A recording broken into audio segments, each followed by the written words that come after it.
It's a lovely good morning to you. Welcome to Camnet Breakfast on Not Just Another Channel. I'm your host. My name is Precious Mzea Sakaleji. And yes, of course, like any other Saturday, I'm joined by the young lady, what's her name? Sarah Chandambanga. Yeah. Good morning. Good morning. How are you? Fine, thank you. How are you? I am well rested. I feel so alive right now. Wow, I feel so refreshed. Okay. For the first time in a long time, I had my 8 hours of sleep. It's been long since you had that. I don't remember the last time I had 8 hours of sleep. It's usually 4, 5 the most, 3, 2, an hour. But today we are. You feel better. I might even do the morning boost routine today. I might be the one to. That would be so shocking. But anyways, remember that you can get interactive with us live here on set on 0968675273. That's 0968675273. We'll have quite a number of couple of headlines that caught our attention in the course of the week on zooming into the headlines, and then later on we'll see how the money market looks like as of today, and not forgetting Health Corner and see what we'll be looking at on how to take care of your body. But right about now, our topic of discussion is cooperatives. Do you understand how to create your cooperatives? Because now the talk of the town is actually CDA fans being increased, and also people that don't understand how to form cooperatives. Because if you have a cooperative, that's the only way you can actually submit your business plan and see if you can actually be part of those people that will utilize the constituency development fund. But right about now, let's quickly get into our first segment of the day, which is the morning boost. We'll join you on the other side. Good morning.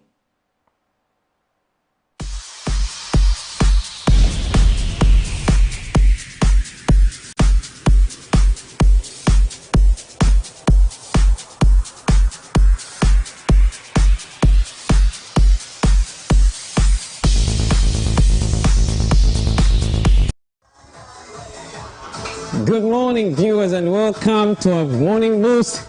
I am Isaac Machisa, and I'm back. And let's do something quick now. I need that. Let's go. 1 each.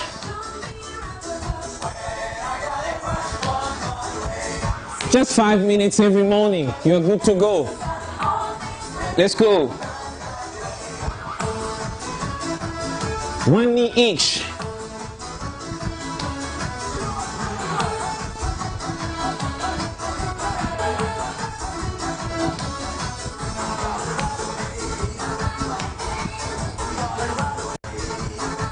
Two knees now. 1, 2. 1, 2. 2 knees each.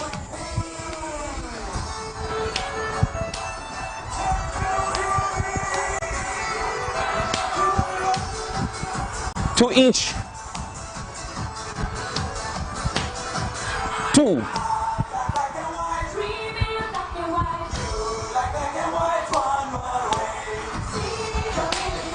And back here, march. Let's march. Let's go.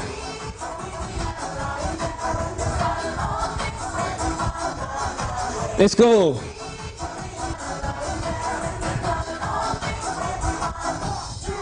Go. Let's go. And we're going to do a little bit of abs today. A bit of abs. Let's go. Steady. Stretch. All right. Let's do a bit of abs now. Okay? Let's see how many we can do. So I'm going to lie down here. Join me. Come with me. Ready? No more crunch. You have a coin here.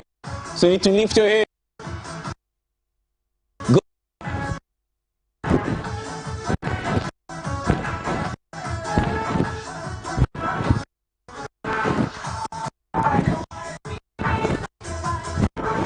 10, take a break. 10 seconds, 20, no, not 20, 10 or 5 or 15 maximum. Let's go another 10.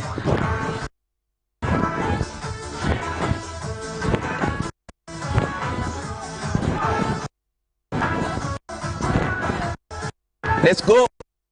21,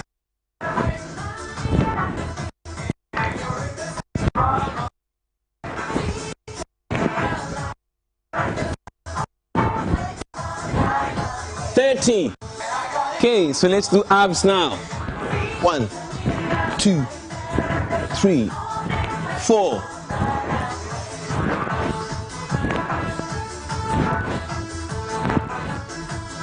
10.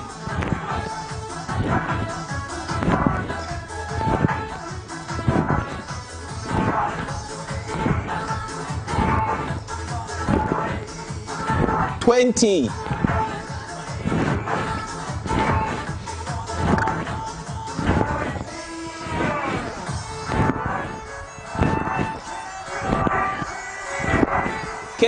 30.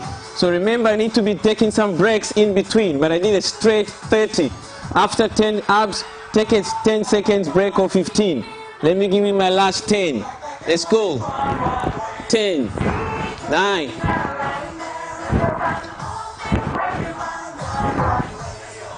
4, 3, 2, and 1. Okay. So try that, and it's gonna work good for you. Let's go. So that was for the abs. You do that, then I'm gonna introduce another workout, then we'll be signing out soon. Okay, so relax your muscles, and there we go again now. Let's work on the backs now. So I'll do 10 each. 1, 2, 3, 4, 5, 6, 7, 8, 9, 10. The other side. 1, 2, 3, 4, 5, 6, 7, 8, 9, 10. Next workout, straight. Then you go 1, 2, 3, 4, 5, 6, 7, 8, 9, 10. Last 10. Go. 1, 2, 3, 4, 5, 6, 7, 8, 9, 10. And good morning. Have a great day. This has been Isaac Matsa, and I'm gonna see you next week at the same time. Remember always to have a morning boost before you go out for the day. Thanks.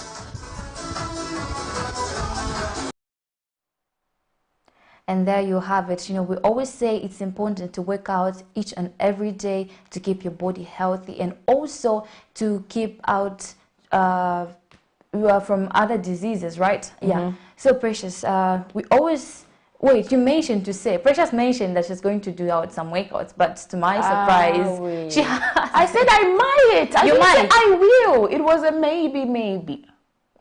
Next week it will be on us. I think On you. on us. You're on your own. You and me. No, honestly speaking, I think You we'll be the are one on to. your own. Us. When Us. it was Yes, 5 minutes. yes, it's very possible. You know, they say a good leader leads Skill. by example. So Do you know how I am, Fist? let's not talk about it. But anyways, like Sarah mentions, it's important to actually work out. If you can't manage to work out every day, at least find time during the course of the week. Maybe even 3 times in a week is not bad, because you also need to allow the body to rest. But anyways, getting on to our next conversation of the day. Remember that you can actually come through live on set. Our topic of discussion is, do you understand or do you know how to create a cooperative? Okay, if you do, please let us know on 0968675273, 0968675273. We decided to come up with this topic, and we'll have somebody that will actually run us through the steps on how to create cooperatives. Right about now, let's get into the health corner.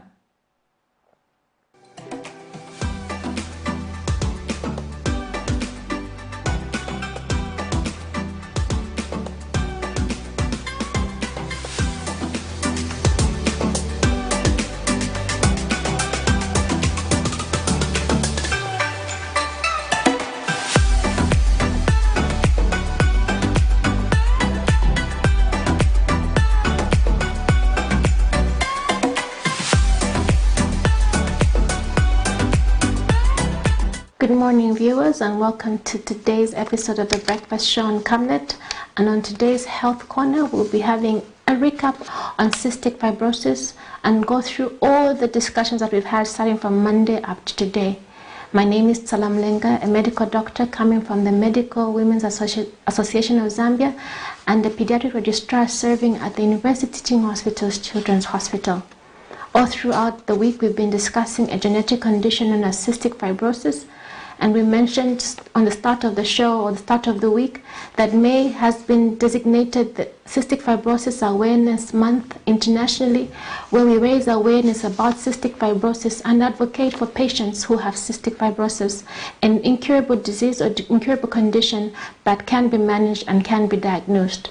We know that from the beginning of discussion, we said it was exclusive or known to be exclusive to the Caucasian ancestry or the white race, but recent research, recent data has shown that indigenous Africans, the black race, can be diagnosed with cystic fibrosis, and neighboring countries such as Malawi and close proximal countries such as South Africa, Kenya, Uganda have patients with cystic fibrosis. It therefore follows that even Zambians, indigenous black Zambians, can be diagnosed with cystic fibrosis alongside the Zambians of Caucasian ancestry. We know that it is a multisystemic condition, though genetic, and though primarily the complaints are of the respiratory center, it is multisystemic, affecting the various organs, the various systems of the body.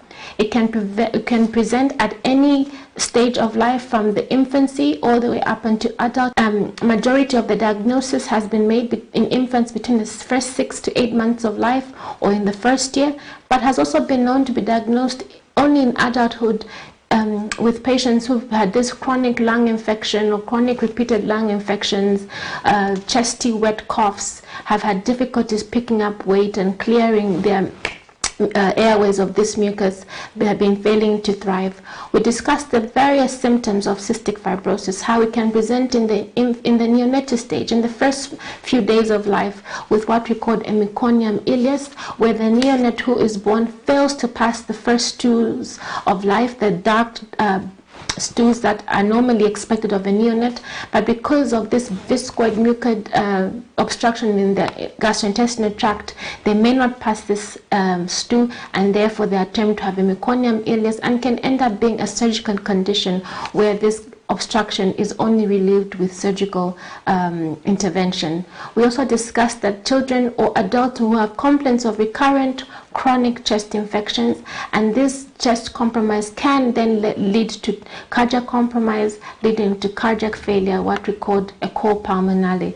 We discussed that a majority of Africans with cystic fibrosis were diagnosed with vitamin deficiency because of malabsorption, how this mucus that is in the gastrointestinal tract therefore impedes the absorption of this important micro and macronutrients that we take in through the food, and that it is important to therefore have it in the back of our minds with a child who's malnourished, even without food insecurity, with no other known chronic condition. It should be something that should be discussed or at least suspected in a condition, in a child with such symptomatology or complaints from the time they were born up until the time they present. We discussed how sometimes some of the complaints would be frequent stooling, frequent passing of foul-smelling flatus. They can have pancreatic insufficiencies, and therefore they end up with complications of the pancreas, diabetes being one of them. And we discussed how cystic fibrosis, being a multisystemic condition, should be managed by a multidisciplinary medical team. That from the time that you're diagnosed, it will be managed by a pediatrician, which is the child's doctor, all the way to the adulthood, with different specialties coming into play: the gastroenterologist, the pulmonologist, making sure that we ensure that we are clearing your mucus from the airway and therefore not compromising your respiratory system, and then later your cardiac system. We then raised awareness about cystic fibrosis. The month of May is International Month of Cystic Fibrosis, where we advocate for patients. We advocate that all of us should know, or ought to know, that cystic fibrosis is a potential condition, genetic mutation that we can carry, and that are carriers, and you can then give rise to children or individuals with cystic fibrosis, and that the different manifestations should be known, so that this is not something that a child or a caregiver, a parent is sitting on, but is something that we should be aware of, how it presents, when it presents, and when to rush to a hospital for medical diagnosis and medical intervention. We want to make sure that as a community, we debunk the myth that it is only in white race or the Caucasian race, but recent data has shown that even indigenous Black Africans can have this condition and are being diagnosed with this condition. We need to know that it is amongst us in Africa, and therefore let's not make it exclusive to the Caucasian race, but make sure that if diagnosed early enough, it can be managed, and therefore give this patient with cystic fibrosis the best life possible as we manage all the complications that may arise from this genetic, chronic, incurable at the moment condition. This has been The Breakfast Show on the Health Corner with me, Chisala Mlenga, coming from the Medical Women's Association of Zambia and a medical doctor with the University Teaching Hospital's Children's Hospital in Lusaka. Thank you and have a good day.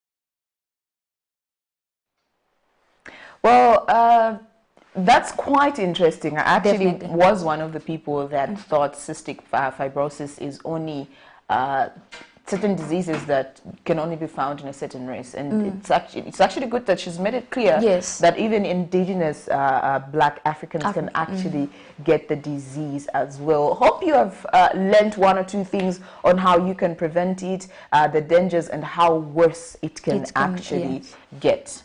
Definitely. You were telling me it's quite complicated. It's very complicated. Let me look. She explained it's a bacteria that usually affects the lungs and mostly the digestion system, the digestive system. So it can even cause indigestion. Yes, it can cause indigestion, like maybe having difficulties when. Okay, having problems when it comes to maybe going to the toilet, this too maybe becomes so hard that maybe you more of like constipation. Yes, you have some constipation. You develop cracks in the so you just have to give me chills. But anyways, hope you've learned on how to avoid or prevent yourself from cystic fibrosis, and also if you are in a certain condition, just make sure that you seek medical attention, unlike self-prescriptions. Topic of discussion: do you know or understand how to create a cooperative? 0968-675273, or get to our Facebook platform, Camnet TV, like the page, and then comment from there. Right about now, let's quickly get into the money market and see how the rates look like as of today. So the United States dollar is buying at 16 kwacha 0.85 ngwe and selling at 17 kwacha 0.18 ngwe. The British pound is buying at 21 kwacha 0.14 ngwe and selling at 21 kwacha 0.55 ngwe. The euro is buying at 18 kwacha 0.89 ngwe and selling at 19 kwacha 0.26 ngwe. South African rand is buying at 1 kwacha 0.9 ngwe and selling at 1 kwacha 0.11 ngwe. That is your money market. Okay, now getting into zooming into the headlines. Sarah, what story? Why are you smiling? You're feeling nice. What story caught your attention during the course of the week? This story, it's all about the cooperative and how they have been. Looking at the CDF, let me just say the CDF, which has come into in power, right? Yes. Looking at how many people want to engage themselves into, like, they want to start up a business, but not everybody understands what's all about the cooperative format or system that can be used in order for somebody to start up a business that can sustain them or help out in the community. So right about now, we'll get into a story. Yes. That actually caught our attention and made us realize it's not actually one of the first stories that we've carried out as Camnet TV. I've seen quite a number of people complaining about how even I don't know. I remember even my colleague upstairs was saying, you know, I would have a business plan, but I might not know how to write it down, or maybe bring fellow youths or friends to come up with a cooperative so that we can execute the plan and get the funds and then get it into business, the profit, and then we pay back and stuff like that. So there are a lot of people that actually don't understand how to form cooperatives, and we thought maybe it is just right, because personally I feel it's important that sensitization should be done, especially to those people that don't have access to certain devices like the phone, the radio and stuff like that. For me and you who are able to actually even watch TV right now, it's very easy for you to get a phone or go to an internet cafe and search how to form a cooperative and follow the steps. Okay, but how about that person that is in the remote area, but they have a proper business plan, but they don't know how to execute it and also to have access to the constituency development fund? So this specific topic is actually for you and me to understand, and also maybe have courtesy to share the news. So right about now, let's quickly get into a break. Then after that, we'll get into zooming into the headlines.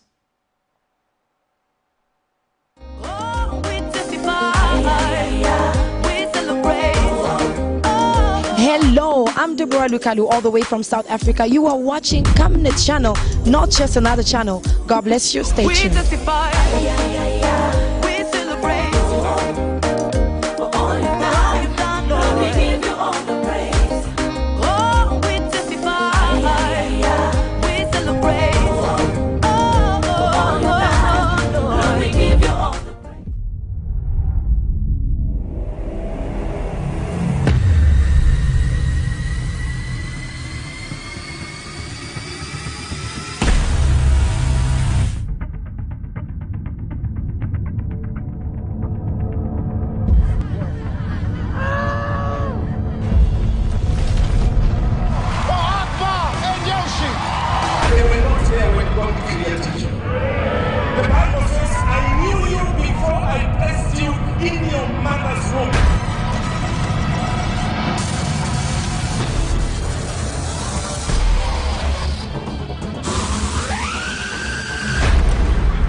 And there you have it. We had a short break. So we still have our interesting topic, which is how do you understand when you get to know about the cooperative system. So we have our guest in the house. That will be coming through later. Yes, that will be coming on. through later on. But right about now, let's get into the story. Yeah. Talk has been ongoing in different sectors of society about the increase in the Constituency Development Fund CDF by the current administration, which saw an increase to 25.7 million kwacha from 1.6 million kwacha in the previous administration. Youths, women, and the general citizenry have since been advised to form cooperatives if to benefit from the fund. The feedback from some sectors of society, like some women-led groups so far, has not been positive, as they have been indicating that the procedure of writing business proposals is complicated and that they have since given up on forming cooperatives due to this. Persons with disabilities, such as this group living in Lusaka's George compound, say they do not even have the slightest idea on how to form a cooperative, as information on the same has not reached them. Tumvera kuti kunachoka CDF fund. I CDF fund pamene inabwerera twaiona kuti provision yakaena ionesa kuti ni tali. Are you saying the truth, Mr. Our president, Mr. President Hakainde Hichilema, kuti I program inabwerera bantu bovutika? Process yakaena is an organization. tukalibe kuziba procedure moendera mabwino mukalibe kupita kutuma abantu botupunzisa motengereza indrama fund yamene munabweresa CDF fund usheni abantu bovutika nangu izasalira kwa mene ku State House bamene bazatenga ni bamene bana bama ministers nangu ni bantu bamene bovutika mwachonadi uti batipunziseko chifukwa chauti kwa metiriri tilibe moyambira ma cooperative mwati mamvera tizimvera chabe pa radio uti banzatu bamuminzi bana ma cooperative yosiyana banaenda kubapunzisa bati ife na pantawi zino tikaibe kubaona vuta amene taona kulifa ma disabilities ni yakuti ife tilibe na malo yakuti tingankale tipezeke kuti zisipangako chitukuko muno mu Zambia monga amene tionera banzatu so ife tilakinga malo yakuti mutithandizire ku baboma amene muona kuti ife tavutika tisakira malo otithandiza angabwera atithandizako atipasako malo ayo malo kuti tizisungapo monga nkhuku kusunga nkhuku malayers ya nkhuku ma eggs chani vonse hivyo ndio tivutika kuno so ise tilibe na empowerment otithandizira. They have since called for education on the same, stating that they too would like to improve their livelihoods. According to the United Nations, about 2 million people in Zambia have a form of disability, and accessing economic activities for this group of people remains a challenge. Zipporah Mshala, Camnet News, Lusaka. Welcome back. Do you understand how to create a cooperative? Now, like we mentioned earlier, we have our guest in the studio that will just make us understand how to form a cooperative, how many cooperatives one can be in, what is actually the main use of a cooperative. So joining us on set is the Executive Director of Suvuko, a non-governmental organization, Mr. Eugene Machona. Good morning. Good morning. How are you? I'm blessed. We are blessed to have you here. Thank you. So let's quickly get into the cooperative talk. What is a cooperative? Well, thank you very much. A cooperative, in a layman's understanding, with simpler terms for everyone to understand, is this is an interest group of people that share common interest. They want to achieve certain common benefits, regardless whether one is working or doing business. They can come together with an idea of wanting to achieve certain community benefit or a group benefit.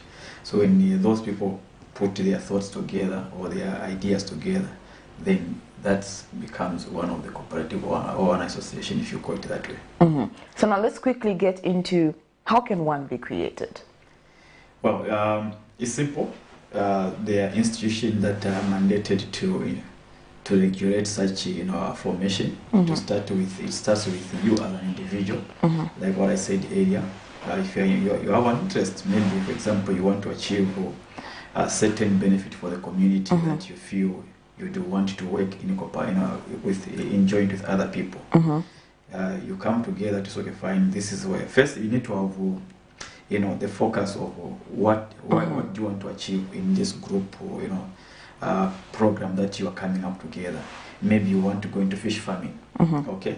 Maybe you want to go into issues to do with maybe sensitizing issues of early marriages. So when you come together, you form a cooperative to work together for the benefit of that group or the community where you belong.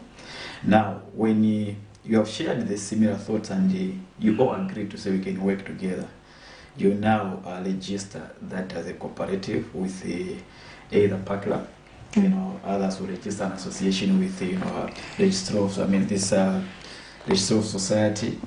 So there are process that you go through, like you go to PACLA to register a cooperative. PACLA will give you a certificate that you are registered. But before that, the other thing that you need to understand, when you are registering a cooperative, it's more like a company. Although it's not really a company, you should understand the difference between a company and a cooperative. A company, mainly, it can be either for personal benefit or for a business purpose, just to benefit yourselves. But a cooperative has got that community involvement in it, has got a community benefit in it. Now, you have to identify yourself, put up a committee that is going to lead that particular cooperative, who's going to be the chairperson for others who call it that way, others may call it a president. So once you put up the executive, that actually it can spearheaded by the one who came up with an idea, and of course a transparent process has to start first, to take place. Maybe people will go through an elections to choose the rest of the members. An account will have to be opened for that particular cooperative. It's not a personal benefit, like what I said. So an account will have to open with any bank of their choice. When they open that account, because when you go to Pakra to form a cooperative, those are things that in the long run they will be needed, because you will not be able to start operating as a cooperative without having a bank account for the cooperative. But being an angel that we are in the community, we have seen this information not reaching out to the people. Maybe people having long information about cooperative.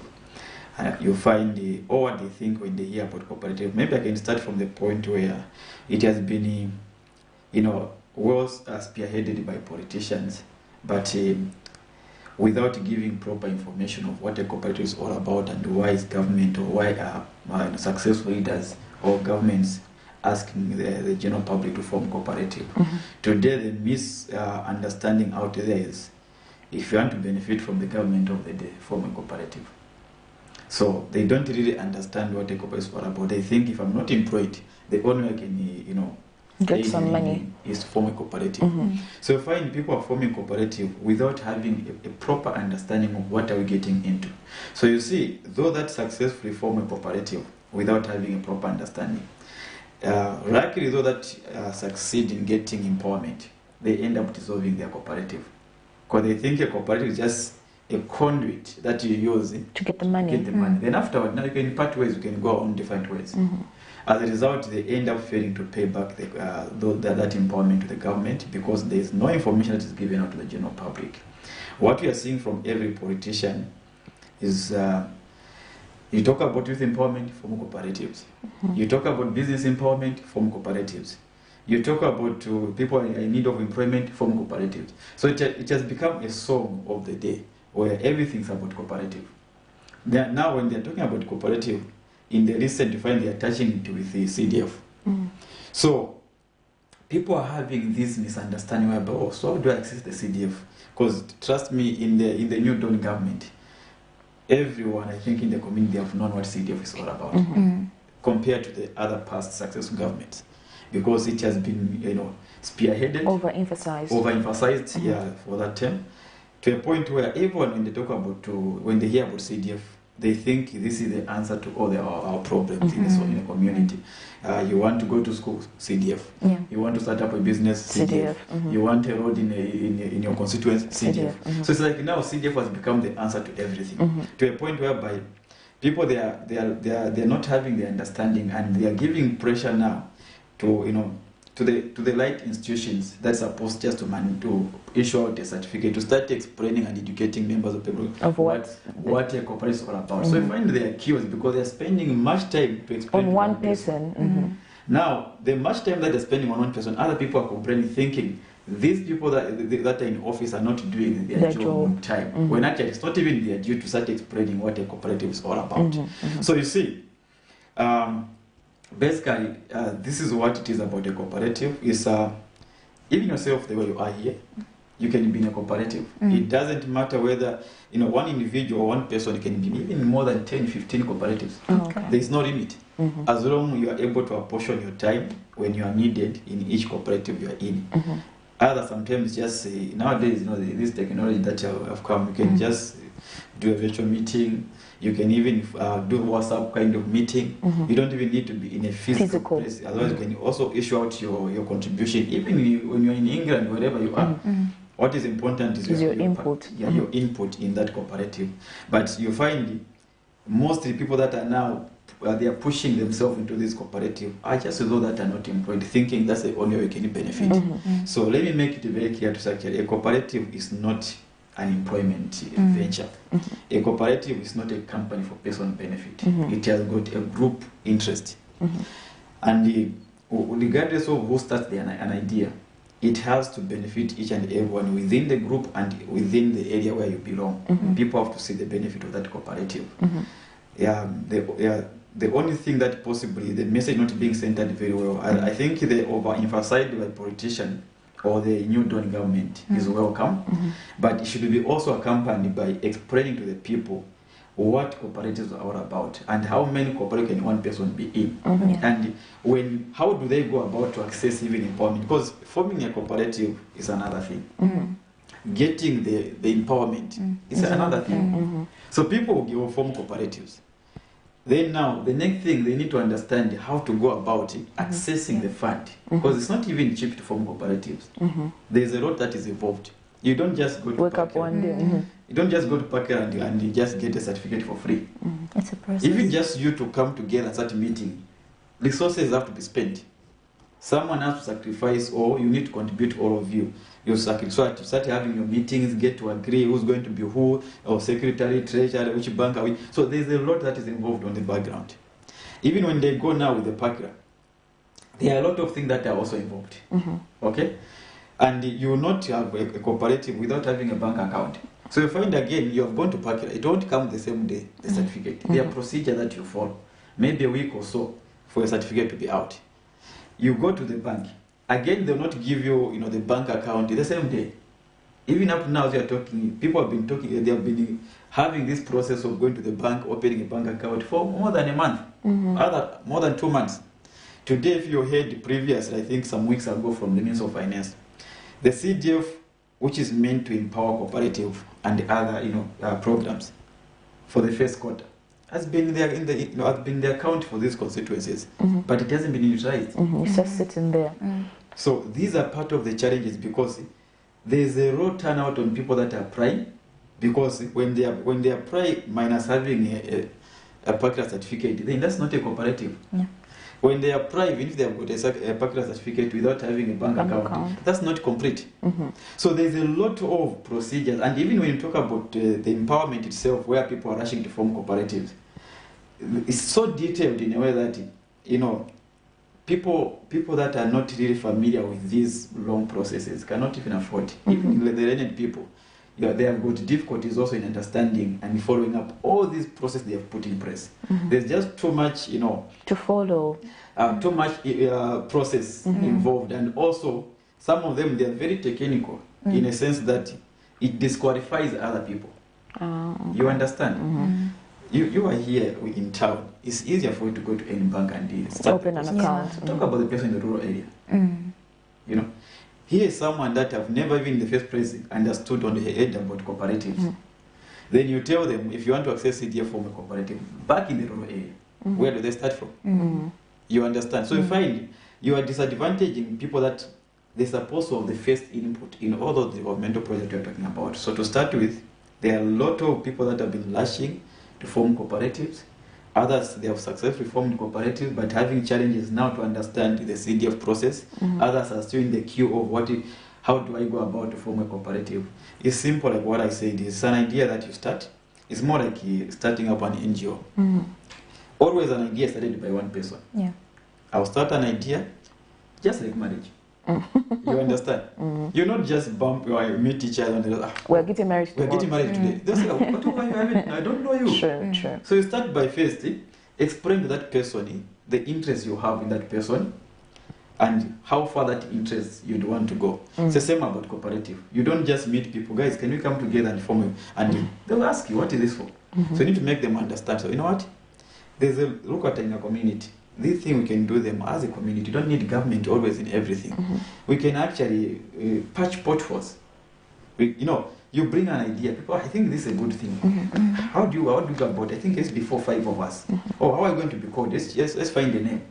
So you identify a name collective. Okay, I think we'll call our coming together. Road Makers Association. Road Makers Association. Okay. So now, how many are we going to be?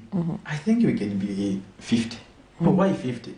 Because maybe 10 are going to be executive members. Then the other 40, at least they are followers. Because if you're just 10 and you're all leaders, then who's going to be followers? Who are you doing? Sure. So once you agree, I think this is a good idea. Okay, so now since you're the one who started it, you're going to be a chair. You find the member themselves, they'll give giving up positions, ownership to the one who started, who brought the idea. I think you can be a chairperson. If that person is very transparent to say, no, I think I'm more comfortable maybe being a secretary because of this, past experience I have in this, or maybe because I'm so knowledgeable about this. Then you share post. where you feel now you need to bring people on board, let's not form let's not select leaders. You, the one who brought this idea, will be our chairperson for now. When we have registered these 50 members, then now we can conduct an election. Then that's how we start now engaging people. And coming up together with a cooperative it's not just free thing. Yeah. Each one has to make a contribution. Because there are a lot that is involved, even just meeting. People come from different places. They need transportation and so on. So we find in the first stage there's sacrifice from each individuals before you get to see the benefit of what you're doing. In most cases, cooperatively do not mean it has to be attached to government. I don't know whether you're getting that. Yes. When you talk about forming a cooperative, it's not all that should be attached to government. You can even form a cooperative through your own resources, register with partner with everything. That's a personal thing. Even start doing community work and benefiting yourself without even government input in terms of CDF or whatever financial support. It's just about the initiative. You come together. Let's contribute, guys. You put your money together. Okay, now that we have we've opened a bank account, we have got a 5,000. How do we go about it? Okay, let's use that 5,000 to order this. Let's start this particular business. You start it as a group and you are growing. Before you know, you find maybe you've got a preschool. From a preschool, you keep on in a community school. Secondary, before you know it, before you know, it's a secondary school, it's a college, but run by a cooperative. Government has not put in anything. It's just an idea. You can even be supplementing government's effort in a larger extent. But we are talking about it now because there's a CDF that has come. There's a CDF that has come, and there's also an emphasis from the president that you want the local people to be the one benefiting from this particular CDF in each constituency.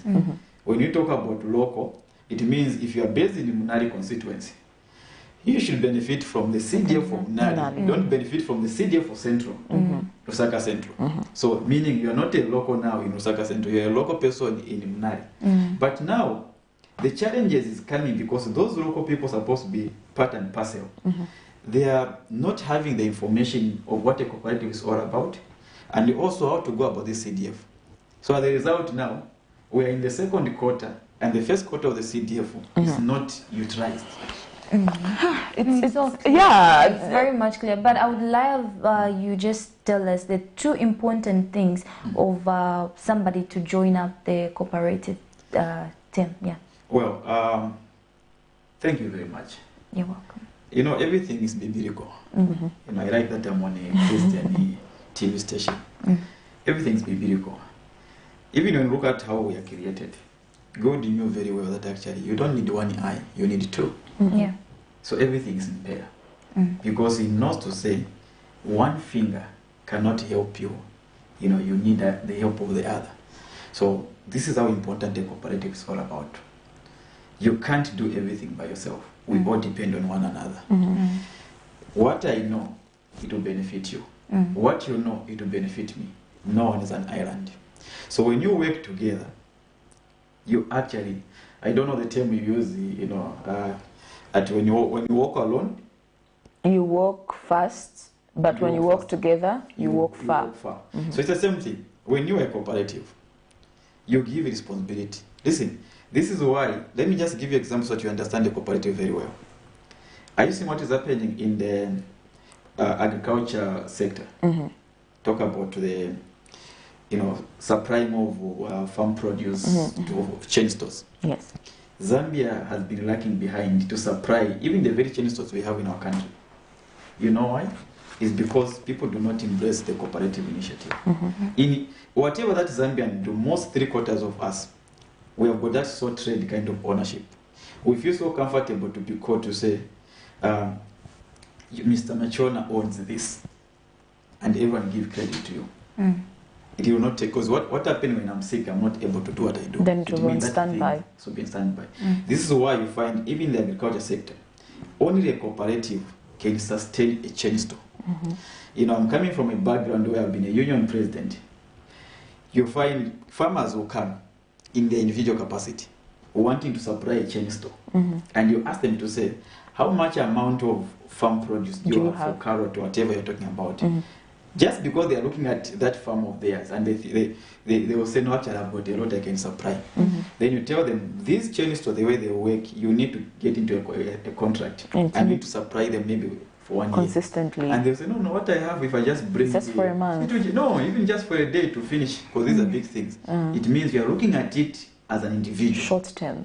But if you look at it as a cooperative, you even if I don't own a farm, even yourself here, you can start up a cooperative where you are supplying chain stores. But you don't have to be a farmer. What do? You bring these people that are farmers. Listen, this is my warehouse. You bring your 5 kg tomato, you bring your 100 kg, you bring whatever. When you put together, we have got a bulk. Then I'll be supplying now to ShopRite, to Pick and Pay. You are delivering to me. You are bringing to me at 10 kwacha per kg. I'm selling at ShopRite at 15 kwacha per kg or 20 kwacha per kg. I'm getting a 10 kwacha difference. Meaning that 10 kwacha difference before you share, there is expense. Maybe a 3 kwacha, a 5 kwacha goes to expense. A 5 kwacha is what you share as a cooperative. People can start that. This is what foreign people, when they come here, they do. If you look at all these that are supplying milk, they don't farm all these things. They don't produce all these things, but they buy from our individual farmers. It's a similar thing with with FRA. Although it's a government thing, you can call it a cooperative. You understand? Because it works along with farmers, and at the end of the day, they collect from different farmers, big farmers, small farmers, or small scale farmers, commercial farmers. When they put together, then we'll say, now we've got a bumper harvest. But did it come from one person? No. That's how important a cooperative is, because every input matters. Wow. But where you want to work alone, this is where you find you have been given a tender in constructions. You are building a house. Another one admires the work you are doing and give you. Instead of say, I think right now I'm occupied. Can you get it as well? Can I call the other person to do this? Maybe I'll just get a commission from that other person. But you want to get it. So a time comes overwhelmed. A time now comes where, just like employment, you're working here, at the same time maybe you are on another TV station. Time will come where you need to attend certain meetings that are crucial here, and they also need you there. How are you going to divide yourself? True. So you end up losing even the very first opportunity you had. This is how bad it is not to understand cooperation, not to work in cooperatives. But the cooperatives, even if I'm not around, she will do it. You're not around, I'll do it, and the work will progress. Okay, Mr. Machona, I have learned quite a lot of things that I didn't understand when it comes to cooperatives. But under 30 seconds, what are your closing remarks? Oh, thank you very much. My closing remarks is an appeal to the New Dawn government. It's so sudden that 57 years of our independence, people do not know their civic leader where they are found in terms of offices, starting from the ward councillor, the MP. Not only do they do not know where these offices are found, they also have difficulties to get access to their own civic leaders. So my appeal to the President and the New Dawn government at large is they should make themselves available to their people. They call themselves, and leadership it is indeed that they are servant of the people, and they should work for the people, not only to show up when there are by-elections, general elections. They should be there and explain what CDF is all about, how accessible to the local people, and as well as explaining what this overemphasized cooperative formation is all about, so that people understand. They should not blame people when they don't access. Actually, we have done our part, but people do not want to apply. I think that should come to an end. They shouldn't do their part. Oh, okay, thank you so much. Thank you so much. Well, ladies and gentlemen, the question still stands. Do you now understand how to create a cooperative? It is our topic of discussion for today. I will get into our other interview. We're just having a conversation with the Executive Director of Suvuko, a non-governmental organization, Mr. Eugene Machona. Right up and now, we'll quickly get into our second one.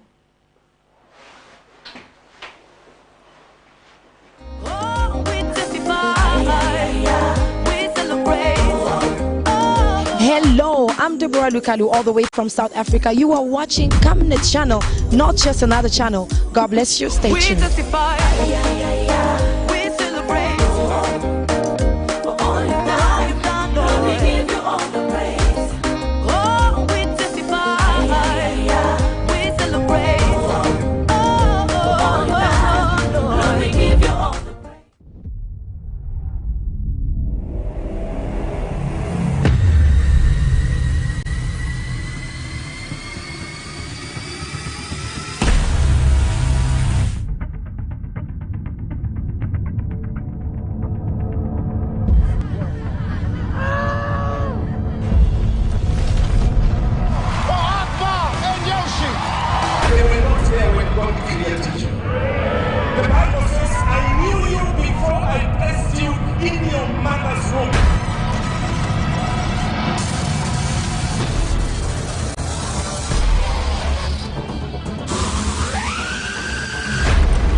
as a government-mandated minimum wage, and no worker in Zambia can be paid less than this mandatory minimum rate of pay. Employers who fail to pay the minimum wage may be subject to punishment. However, enforcement of this law has been poor, much to the dissatisfaction of the workers. Notably, security guards are among the lowest paid, and most of them earn below the minimum wage, pegged at 1,698 kwacha, 60 ngwe. While the cost of living for a family of 5 living in Lusaka is over 9,000 kwacha, others still get less than 1,000 kwacha. Lunch, and they can't even support your family as in property.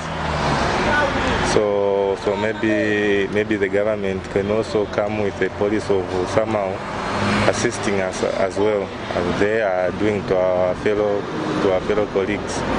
Yes, maybe they can look into our union, our salaries, so that at least, because we are getting 900 kwacha, 800, even some of our colleagues are even getting as low as 700 kwacha. And recently, the Minister of Labour and Social Security reminded the security companies in the country to adhere to the prescribed minimum wage. And Private Security Companies Association of Zambia President Francis Mukuka, who has welcomed the move, is however concerned that the government has not taken time to understand the challenges security companies are facing in order to meet the workers' salaries. Yes, we welcome that statement because we know it's a welfare of our security guards. But what is it that the government is doing to promote and make sure that these security companies also make a reasonable profit of which they can meet this minimum wage? Because if they are just looking at one side, then it's very unfair for the security companies. Hence, you have been requesting the officials from the Ministry of Labour to say they should consider whenever they are trying to bring this kind of issues, most especially the minimum wage. He adds that the government must take deliberate measures to help small and medium companies in the sector through tax incentives and help them access business for them to be viable and satisfy the workers' needs. Because we understand the problems the security guards are facing, the problem the companies are also facing. They should not look at one side. They should look at the companies also. And in actual sense, let the government also appreciate the private sector, because you can't create employment without private sector. So this is what we are calling the Ministry of Labour, that they should give us an audience. We talk to them, we bring issues that security companies are facing in this industry. Patrick Soko, Camnet News in Lusaka. Well, welcome back. Hope you're not actually thinking of joining the security company just because you've heard that the minimum wage shouldn't be something below 1,600 kwacha. But anyways, we have someone that understands the security companies so well, Mr. Francis Mukuka. Good morning and welcome to the show. Good morning. Good morning. Good morning, viewers.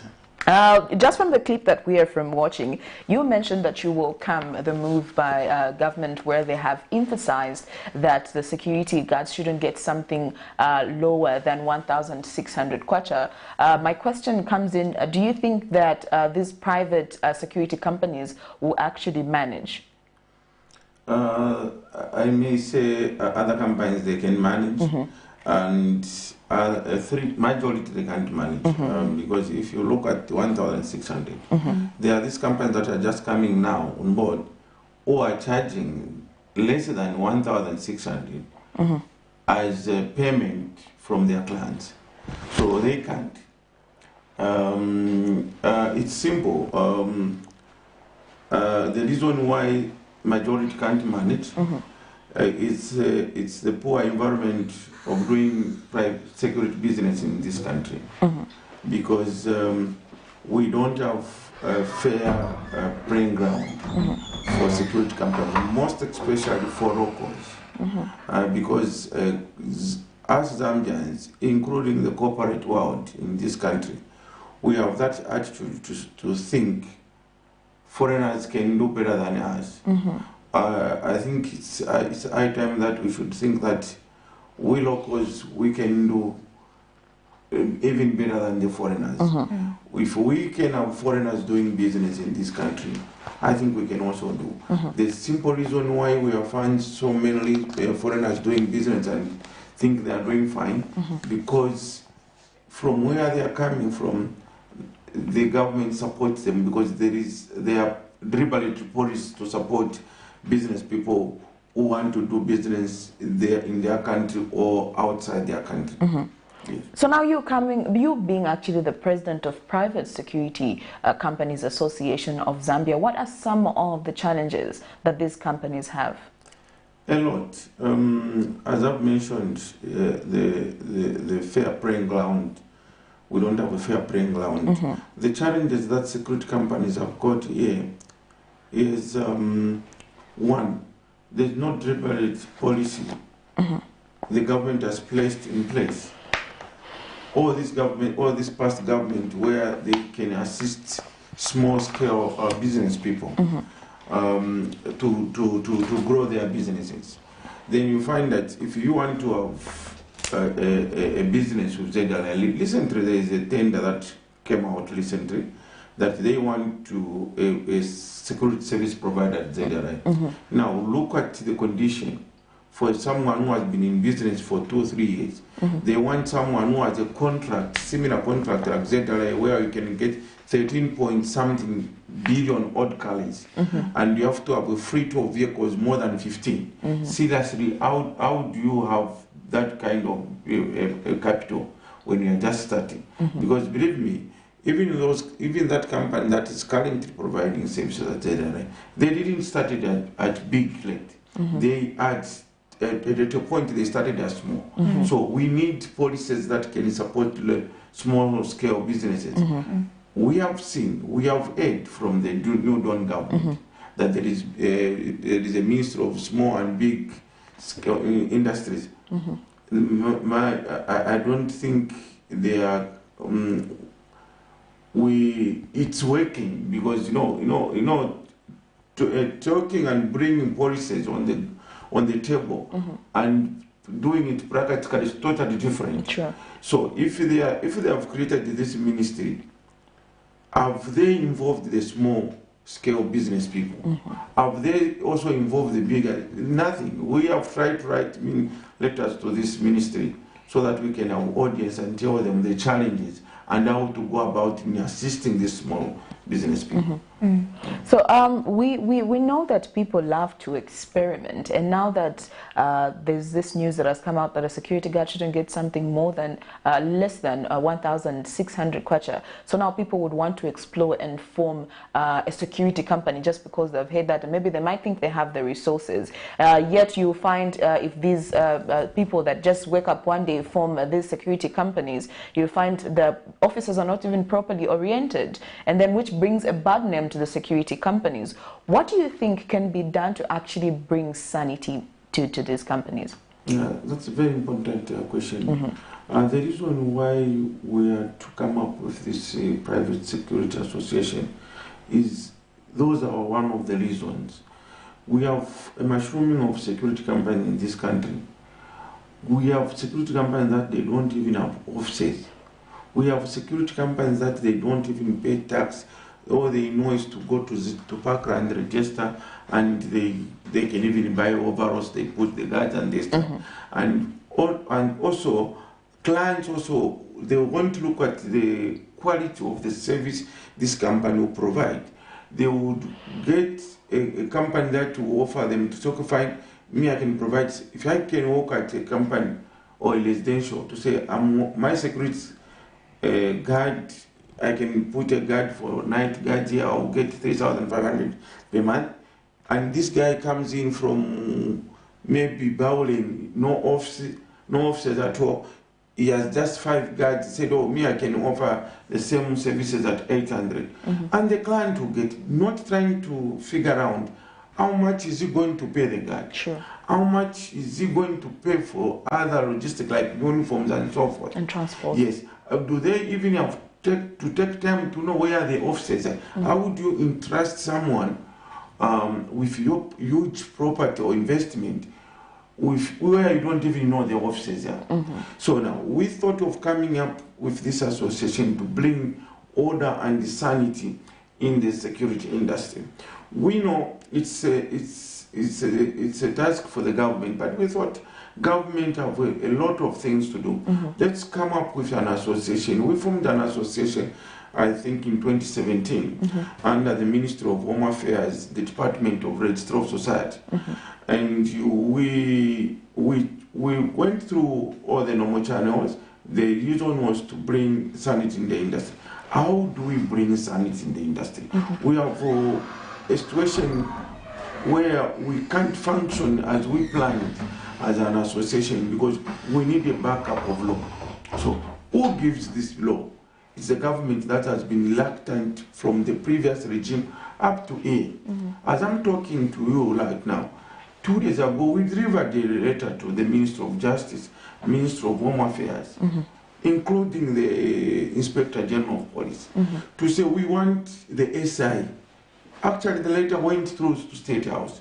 Then we CC all these people to say we want an SI. I personally, I talked to the Minister of Justice, who told me to say he's out of town, but you look at the letter later on, because we need an SI. We need a law that will give us power to start regulating this security company. Definitely there will be order. What we have lined up, if you see it, even the government will see that there is order in the security industry, because one, we want to start training. Guards should have a standard training skill where we'll be giving operation certificate for the guard. The reason why we have put this in our program is, you know, if you are running a security company and she's running a security company, a guard will store here, the police will get this guard and take him to jail. He will serve 2 years and you come and join your company because there's no proper database for security employees. So what an association have done is, okay, fine, how do we have these security guards? We're trying to have data.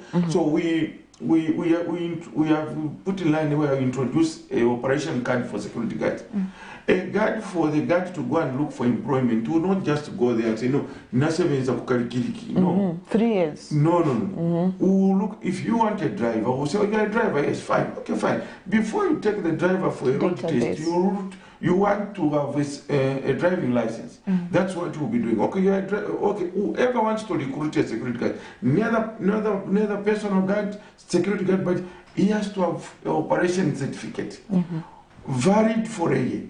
If this guard hasn't been renewing his card for maybe 2 years, for example, he has a card for 2019, this is 2020, we'll find out to say, where have you been? And it will give us power and time to go and say, we'll go to prisons, we'll go to court, we'll go to police, and from that we'll know the proper guards who are supposed to be recruited and so forth. So there is a lot. There is an issue of uniforms. There is where we are in our constitution, we said we have to cooperate with the police. We ask the police to give us instructors to train these security guards at a fee. So there is a lot that we want to do, but what we are lacking is the SI. We are lacking the law. And the government, they can't listen to us, despite that the president, I think, on his early days, mentioned about organization to be independent. One of the organizations he mentioned is your industry, the media, to say let them operate independently. Yes. So why can't we also learn the institution that we understand a lot? We don't need any institution. We don't need paramilitary. We don't need Zambia Army to run our institution. We don't need Zambia Police to run our institution. They can oversee our private activities, but we understand it at large. Sarah? So what other assistance would you want the government, what other assistance would you want if at all the government was to come through? The assistance that we want from the government, one, is transparency in the way the tender bids are coming from institutions, most especially government institutions, because we believe government institution is a national cake where you and me will contribute to this institution. Hence, every company should benefit. That is one. Second, what we need that will drive everything is the SI. They give us the law and see how we drive this industry. Yes. Okay, Mr. Mkuka, before we let you go, what are your closing remarks? My closing remarks is the same SI that we have been talking about. As I've mentioned earlier, that there is no institution that will line the private security industry because we are already a registered institution and they have given us, we have registered. So what we want is just to empower us with the law and see how we regulate this security company, how we bring order and sanity in the security industry. And also the small and scale ministry that have been created by the new Dawn government. Let them involve the private. Who are these small and big industries? It's us who are in the business. So let them involve us so that we tell them the challenges and how we want these small business companies to be helped. Let's not just be singing without going on the ground and see what people need or what these private companies need to grow their businesses. Yes. All right, thank you. Well, there you have it. We're just having a conversation with Mr. Francis Mkuka, who was just telling us how private security companies run, the challenges that they're facing, and also their appeal to the government. Well, unfortunately, we've come to the dying minutes of the show. Sarah? Yeah, we're supposed to close up. I think so. We have to. Okay, we have to go. We have to go, yeah. I would love to say thank you to the guests that came through earlier, Mr. Eugene Machona, who just highlighted more on cooperatives, how you can form one, how many you can be in, and also the procedure and what is required for you to form a cooperative. So I hope you have actually learned one or two things. Well, from me, Precious Muzea Sakaleji, Sarah Chandamvanga, and also Amos Dungu and Isaac Chifita on the other side, it's good morning and thank you for watching.